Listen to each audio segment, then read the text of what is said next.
বিষ্ণু ইসা ইসলাম হুনাইনের যুদ্ধ শেষে ফিরতেছেন, পথিমধ্যে বেলাল রাদিয়াল্লাহু তাআলা আনহু আজান দিচ্ছেন। তো পাশে ছিল মুশরিকদের একটা পল্লী, কিছু মুশরিক তরুণ, তারা আজানকে ব্যঙ্গ করতেছে। মনে কষ্ট পাওয়ার মতো ব্যাপার না, কিন্তু বিশ্বনবী ওইখানে দেখেন কি খুঁজলেন। বিশ্বনবী খেয়াল করলেন কণ্ঠটা বড় সুন্দর, দরাজ গলা। বিশ্বনবী সাহাবীদেরকে বললেন ধরো, সবগুলারে ধরে বিশ্বনবী সামনে আনা হলো। ওরা হাঁটু গেড়ে বসলো। বিশ্বনবী বললেন তোমাদের মধ্যে কে যেন ব্যঙ্গ করে আজান দিচ্ছিল, তার গলাটা বড় উঁচু।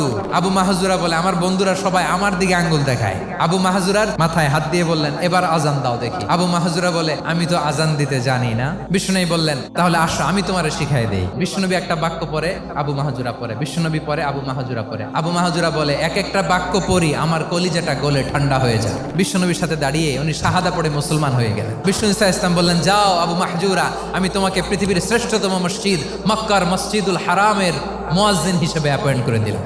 দেখছেন কিভাবে ট্যালেন্ট হান্টিং করতে হয়।